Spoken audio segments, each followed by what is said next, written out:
Saudara, pada pagi hari ini saya akan menyampaikan tentang satu tema yang Tuhan berikan di hati saya. Kenapa?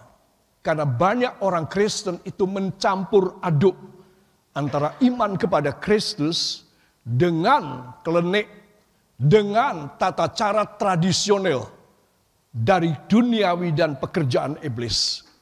Saudara, itu berbahaya. Mungkin si orang Kristen ini punya pikiran, cuma satu kali saja kok. Ya, cuma pada saat kematian ini saja kok. Lain-lain enggak. Cuma pada saat perkawinan ini saja. Atau cuma saya pas pindah rumah saja kok. Setelahnya enggak. Saudara, saya beritahu, sekali itu sudah menjatuhkan hukuman bagi saudara. Itu sebab firman ini harus saudara terima dalam hidup saudara. Untuk saudara dilarang. Diapain? Dilarang untuk saudara mencampur adukkan iman dengan klenik, dengan mistik, perdukunan barangkali, paranormal barangkali, tata cara duniawi nenek moyang saudara. Saudara tidak boleh melakukan. Tidak boleh melakukan. Janji yuk, siapa yang mau janji angkat tangannya? Taruh tangan kiri pada jantung saudara. Tuhan Yesus, teguhkan iman hamba, supaya hamba tidak mencampur aduk iman kepada Kristus dengan tata cara dan adat istiadat dari kepercayaan dan dunia. Dalam nama Yesus, Engkau melindungi hamba, Engkau memagari hamba, Engkau memproteksi hamba dari segala jamahan pekerjaan iblis dalam bentuk apapun. Aku hancurkan itu dalam nama Yesus. Darah Yesus menyucikan aku sampai aku mati. Amin. Beri tepuk tangan bagi dia. Saudara, karena selalu saya melihat sedikit sekali keluarga Kristen yang tetap berpegang teguh kepada firman. Kebanyakan mencampur adukkan. Cuma sekali. Ini penghormatan terakhir kepada almarhum.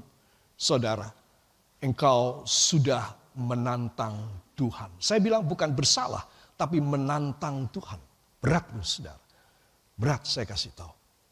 Itu sebab jangan sekali-kali mencampur aduk iman kekristenan saudara dengan segala keduniawian. Biar orang dari 100 orang, 99 orang melakukan. Saudara, 1 orang dilarang melakukan. Amin. Ini harus dipegang. Kalau saudara meninggal, atau ada anggota keluarga saudara meninggal, pindah rumah, ulang tahun dan lain sebagainya, kelahiran, pernikahan. Saudara, jangan dicampur aduk. Janji? Ayo sama saya. Janji? Ayo, angkat tanganmu. Janji? Tos. Ya. Bukan artos, tapi tos. Janji. Tuhan, saya berjanji, saya tidak akan mencampur adukkan. Dalam nama Yesus. Amin. Pelajaran ini penting sekali. Ya saudara. Sucilah dari pengaruh mistik dan dukun. Sucilah. Saya tidak katakan lepaslah. Saudara. Tapi sucilah. Harus ada yang bisa menyucikan. Saya mau tanya, apa yang menyucikan kita? Darah anak domba Allah. Yaitu darah Yesus Kristus. Amin. Itu yang akan menyucikan kita pagi hari ini. Supaya apa? Kita dimeterai. Setelah kita disucikan, maka kita dimeterai dengan perjamuan kudus. Saudara. Supaya hidup saudara dan hidup saya safe. Tidak ada satu meterai dalam dunia yang begitu hebat dan dahsyat selain dari perjamuan kudus. Itu sebab ini harus kita hargai, karena inilah yang membuat saya dan saudara tetap nama kita terdaftar di sorga. Tidak sampai dicoret. Ya, tidak sampai dicoret. Saudara, bayangkan kalau saudara ketika masih kecil di sekolah SD, ya saudara, dan kemudian guru mengabsen pada pagi hari sebelum mulai pelajaran, nama saudara tidak disebut. Apakah saudara bilang, senang aku gak disebut? Saudara protes. Betul apa tidak? Bu Guru, nama saya kok nggak ada? Oh iya, Roy ya. Iya. Ibu lupa. Saudara, jangan bilang, wah untung aku nggak disebut. Saudara, tidak. Saudara ingin supaya saudara masuk di dalam, ketika saudara ujian, ulangan, saudara raport saudara ada nilainya. Kalau nama saudara tidak dipanggil, ini contoh yang simple sekali ya, yang sederhana. Di dalam kelas tersebut, saudara, kemungkinan nama saudara kelupaan atau sudah dianggap tidak menjadi siswa lagi. Saudara, dan saudara tidak bisa mendapatkan ijazah, raport, dan lain sebagainya. Ya saudara, para kekasih, banyak unsur di dalam hidup kita sehari-hari di mana nama kita bisa dicoret oleh Tuhan. Salah satu unsur yang paling fatal yaitu kalau kita mencampur aduk iman kekristenan dengan mistik dan perdukunan. Saudara, orang Kristen dilarang datang ke dukun dan dilarang ke mistik. Orang Kristen harus teguh hanya kepada Tuhan Yesus Kristus. Para kekasih, mari kita akan melihat di sini ada unsur setan di hidup. Maka kita akan tersiksa seumur hidup. Jangan bilang enggak, dia keluarganya bahagia kok. Dia datang ke dukun, dia pakai sesajen, dia pakai tumbal, dia pakai segala macam tata cara. Dan keluarganya bahagia. Ya, pekerjaannya, usahanya berhasil, booming, berhasil, kaya raya, sukses, menempati jabatan-jabatan tinggi anak keturunannya. Saudara, tersiksa seumur hidup. Itu kata firman. Orang mudah menipu. Saya bisa berpura-pura baik dan bahagia di depan saudara. Kenapa tidak bisa? Memang saya orang bodoh? Saya berapa puluh kali bilang semakin pintar IQ seseorang semakin pintar. Semakin mudah dia mencari alibi dan dia membuat alasan. Dan menipu. Saudara lihat para penipu melalui internet. Saudara, itu orang pintar, bukan orang bodoh. Mereka menciptakan application, software yang bisa membobol bank-bank yang besar. Ya, kalau bank kecil itu isinya cuma berapa sih? Bank-bank yang besar, saudara. Dan mendapatkan saking pintar otaknya.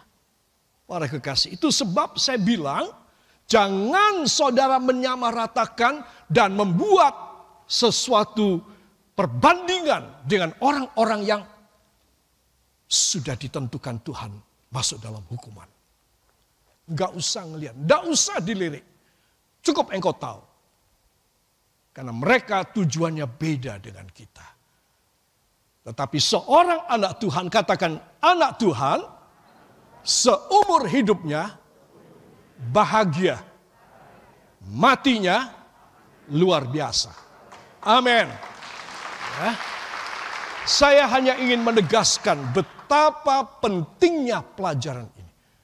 Bahwa persiapan hidup kita itu untuk kekal adanya, bukan sementara waktu. Kalau saya dan saudara menyadari ini, niscaya kita selamat, anak keturunan kita juga. Amin.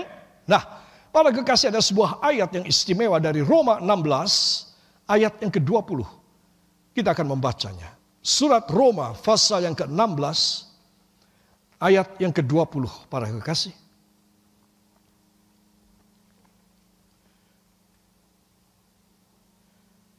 Roma 16 ayat yang ke-20. 1, 2, semoga Allah, sumber damai sejahtera, segera akan menghancurkan iblis di bawah kakimu. Kasih karunia Yesus Tuhan kita menyertai kamu. Amin. Ya, semoga.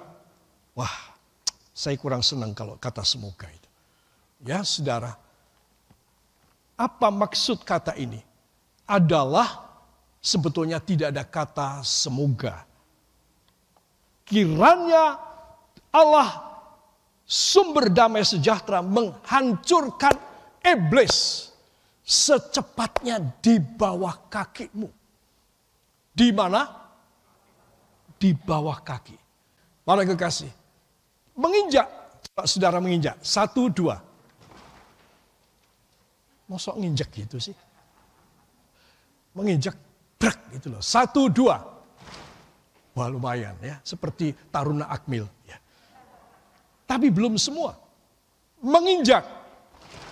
Nah ini baru suara 1 kaki. Karena saudara akan menggantung duduk di kursi. Ya, sekarang menginjak dengan 2 kaki. Artinya saudara kalau berdiri harus melompat dari brek begitu. Ya, sekarang duduk saja.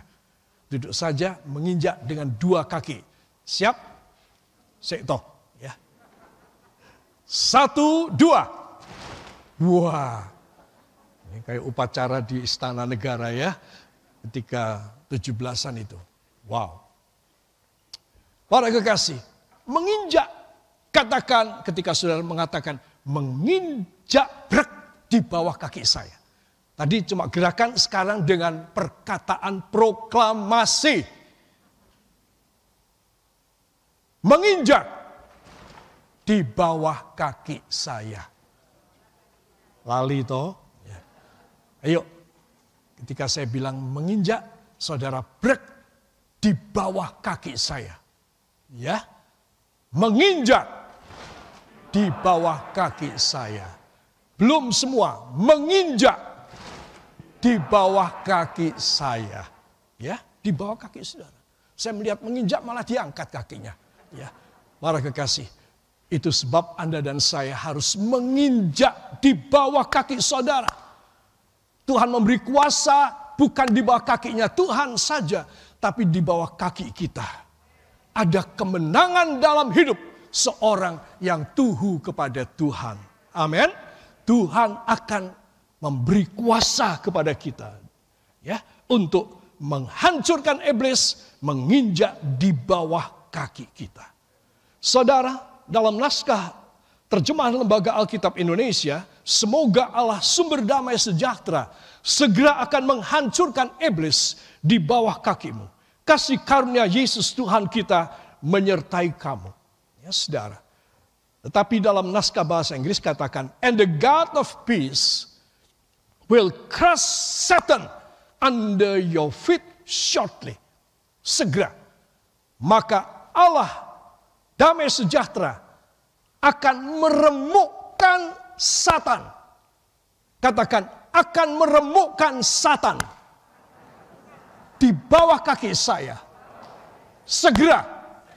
Saya mau tanya, segera yang saudara maksud minggu depan, tahun yang akan datang, atau saat ini? Saat ini. Jangan lupa, ayo segera peragaannya menginjak di bawah kaki saya. Ya, jadi ojo lali. Ya, menginjak di bawah kaki saya saat ini. Beri tepuk tangan buat Tuhan. Haleluya. Wow. Dengan ini saya percaya kita semua masuk ke sorga. Masuk ke sorga. Jadi anak Tuhan harus total kepada Tuhan. Amin. Ya, perhatikan para kekasih, ini pelajaran yang penting untuk seumur hidup saudara.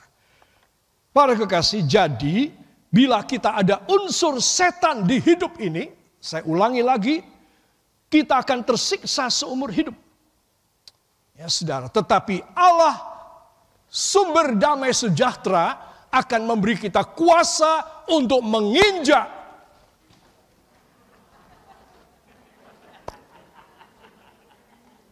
baterai nentek akine swak. Amin. Tuhan Allah sumber damai sejahtera memberi kita kuasa untuk menginjak di bawah kaki saya saat ini. Beri tepuk tangan bagi dia. Haleluya. Gereja iki apa-apaan toh? Ya.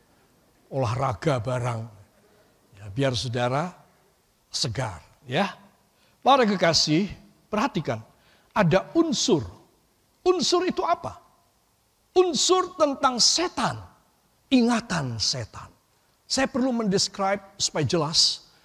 Unsur ingatan akan setan. Maybe in your brain, in your memory, there were so many memories about the satanic. Ini ingatan akan setan. Oh ya, waktu aku di rumah, kalau malam itu ada suara. Ya, tik-tok, tik-tok, ting-tong, ting-tong.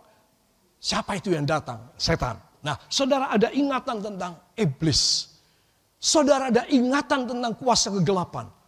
Ya, yang saudara seumur hidup pernah mengalami ataupun pernah mendengar. Dan saudara tidak minta disucikan, saudara punya otak dan memori dengan darah Yesus. Sehingga seumur hidup saudara masih ingat pekerjaan iblis tersebut. Saudara. Nah, kedua, pengaruh. Ini mempengaruhi, kalau kita tidak dicuci dengan darah Yesus, mempengaruhi seluruh struktur, kebiasaan, dan tindakan kita dalam hidup ini. Terpengaruh. Makanya tadi di awal khotbah saya katakan, tidak usah dicampur. Pekerjaan kuasa kegelapan, adat istiadat yang bertentangan dengan firman, nggak boleh dicampur. Supaya engkau tidak terpengaruh seumur hidupmu. Saudara, kalau seseorang terpengaruh seumur hidup, maka dia sudah ditetapkan untuk masuk dalam neraka. Tidak usah saya ulangi, baru saja saya jelaskan. Sangat gamblang. 3 bisikan. Kalau iblis melihat saya dan Anda, memori tentang dia masih ada. Pengaruhnya masih ada. Karisma iblis masih ada pada kita. Maka yang ketiga, dia akan membisiki kita dan kita menjadi aparat dari iblis. Instrumen dari iblis. Kaki tangan dari iblis. Kita mulai dibisikin. Apa bisikannya? Beda dengan bisikan Roh Kudus. Beda dengan bisikan firman. Bisikan iblis adalah maut. Ayo, kenapa kamu terima? Kenapa kamu terima? Kamu sudah dihina, kamu sudah disobek-sobek mukanya di hadapan umum. Kenapa kamu terima? Kamu harus membalas dendam. Kamu harus melakukan sesuatu kriminal kepada dia. Nah, ini bisikan iblis. Aku siap membantu kamu, kata iblis. Cepat, cepat, mumpung kamu masih hidup. Mumpung kamu punya uang sekarang. Ini kesempatan balas. Mumpung kamu punya pangkat sekarang. Kamu punya wewenang, balas sekarang. Iblis mulai mempengaruhi kita orang.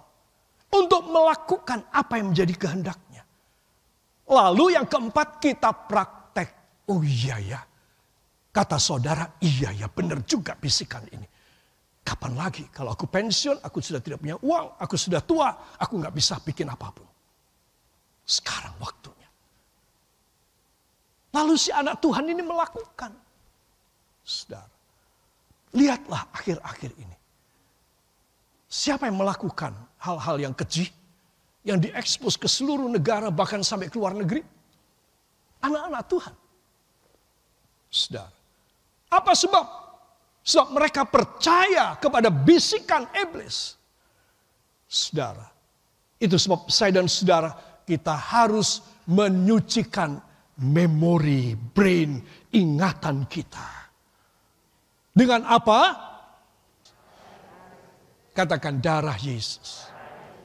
Satu-satunya yang memiliki hak menyucikan hidup saya. Putih bagaikan salju. Putih bagaikan bulu domba. Amin. Ya. Tahapannya saudara sudah tahu. Saya bikin gamblang. Dia kasih memori. Dia mempengaruhi dengan memori ini. Otak ini sangat mempengaruhi dong. Ya. Sangat mempengaruhi hidup kita. Kita tidak punya otak. Otaknya rusak, maka kita tidak bisa apa-apa, saudara. Ya, kemudian setelah dipengaruhi, kita menjadi alat aparat iblis untuk bertindak sesuai kemauan iblis. Ya. Itu sebab ini adalah sesuatu dari kerja iblis yang terstruktur dan masif dalam hidup manusia. Kita harus minta darah Yesus. Katakan, saya mohon darah Yesus. Selalu menyucikan pikiran, hati, niatan saya dalam nama Yesus. Amin. Saudara, Bilangan 23 ayat yang ke-23. Kita akan buka bersama. Saya undang kita bangkit berdiri sejenak dan kita akan membacanya. Kita Bilangan pasal 23 ayat yang ke-23. Para kekasih. Dan yakinkan ini adalah bagian saudara. Katakan, ini adalah bagian saya. Saudara, karena hanya satu ayat, saya minta dimulai dari kaum wanita membaca lebih dulu. Dan kita semua mengaminkan, lalu kaum pria membaca sendiri, dan kita semua mengaminkan, dan yang ketiga sama-sama dan kita mengaminkan. Ya, siap kaum wanita? Bilangan 23 ayat 23. 1, 2.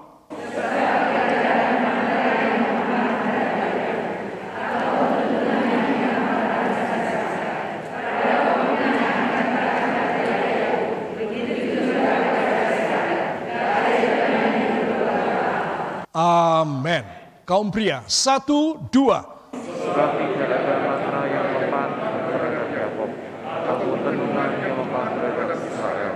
Pada waktunya akan dikatakan pada Yakob, begitu juga kepada Israel, keajaiban yang berbuah. Amin. Semua, 1, 2. Sebab tidak ada mantra yang mempan terhadap Yakob, ataupun tenungan yang mempan terhadap Israel. Pada waktunya akan dikatakan kepada Yakob, begitu juga kepada Israel, keajaiban yang diperbuat Allah. Amin. Tuhan memberkati. Silakan duduk kembali. Tidak ada mantra yang mempan. Katakan, tidak ada mantra yang mempan terhadap saya. Bila mana saya tidak bergabung pada mantra tersebut. Ini logikanya, cenglinya kan demikian. Saudara. Tapi kalau saya dan Anda bergabung, kita bolo, kita satu klub, satu blok dengan mantra, tenung, sihir, dukun, suhu, dan lain sebagainya. Saudara, saya kasih tahu, maka kita kemakan dengan mantra. Kemakan dengan tenung, kemakan dengan segala macam pekerjaan iblis. Pelet dan lain sebagainya. Jangan sampai saudara bergabung ke sana. Itu sebab saudara, engkau harus mempunyai satu kekuatan bergabung dengan Tuhan Yesus yang darahnya menyucikan kita sama sekali. Putih seperti salju dan putih seperti bulu domba. Beri tepuk tangan bagi dia. Saudara melihat wanita ini, walaupun dia lemah tetapi tendangannya maut ini. Nah, kita semua sebagai perempuan, calon mempelai Kristus, kita harus berani menolak dan melawan. Jangan malah bergabung, tapi melawan. Katakan, saya harus melawan. Karena darah Yesus, perjamuan kudus, dan pengurapan minyak dari Roh Kudus memberi kesaktian kepada saya. Saya harus mengalahkan iblis. Mulai saat ini, demi nama Yesus. Amin. Ya. Saudara, sebab tidak ada mantra yang mempan, ataupun tenung yang mempan. Mantra, tenung, pekerjaan kuasa gelapan, tidak ada yang mempan. Tahu mempan apa tidak? Tahu mempan. Tidak mempan. Nah, saudara dan saya harus, kita diberi kesaktian oleh Tuhan. Amin. Nah, para kekasih, terhadap apa? Ya, saudara, begitu juga kepada Israel. keajaiban yang diperbuat pada waktunya akan dikatakan kepada Yakub. Jadi pihak pertama tidak mempan terhadap tenung dan mantra. Kedua, pada waktunya akan dikatakan kepada Yakub. Apa? Kebalikannya. Begitu juga kepada Israel. Apa kebalikannya? Keajaiban. Katakan, kebalikan dari mantra dan tenung dan kuasa kegelapan dan kawan-kawannya adalah keajaiban. Ini saya mau dalam nama Yesus. Amin. Sekarang saya mau tanya saudara, boleh pilih. Saudara mau terima pekerjaan kuasa kegelapan, mantra, tenung, dan perdukunan? Atau saudara merindukan keajaiban dari Tuhan? Apa yang jelas, aku ora krungu, yang jelas keajaiban. Keajaiban. Buat apa engkau melirik ke sana? Buat apa? Cilaka banget. Bodoh banget. Goblok saya bilang. Itu sebab kita harus hanya menerima keajaiban dari Tuhan saja. Hidup cuma singkat. Vita brevis. Kalau singkat ini kita tidak mengalami keajaiban, maka kita sudah tahu, wah, aku ada pro-nya ini dengan kuasa kegelapan nih. Aku ada cenderungnya, aku ada setujunya dengan iblis ini. Aku nggak pernah ngalamin mujizat keajaiban. Saudara, ini harus disucikan dari pikiran, dari hati sanubari kita, dari tindakan kita. Jangan sampai saudara dipengaruhi. If we are still involving in such kind of black magics and darkness power and authority on this world all over our lives, then we have already decided by God, we have to be bring out and burn out in the hell forever and ever. No other place for us that is worthy for such kind of soul and mind and existence that do not give their hearts to God, not other good place for them. Just hell. Cuma neraka saja. Para kekasih, itu sebab saya dan saudara harus tahu hidup cuma sekali. Ayo, kita harus persembahkan hidup kita tulus dan lurus kepada Tuhan. Sudah cukup. Segala macam keduniawian, pengaruh dosa dan iblis, sudah cukup. Masih ada kesempatan dikasih sama kita, karena kita masih hidup. I have to strictly say to you that it is already enough for you. Enough is enough. Maybe someday you cannot receive again the grace and salvation of God through Jesus Christ. Maybe no and not. Enough is enough. Cukup. Ya sudah cukup. Aku mau memikirkan hidup kekal sekarang. Aku hanya mau tertuju kepada Yesus saja. Aku tidak mau dipengaruhi ingatan tentang iblis. Aku tidak mau dibisikin. Aku tidak mau bertindak sebagai aparat dari iblis. Enough is enough. Sudah cukup sampai di sini. Maka saudara, engkau akan mendapat anugerah yang luar biasa dari Tuhan.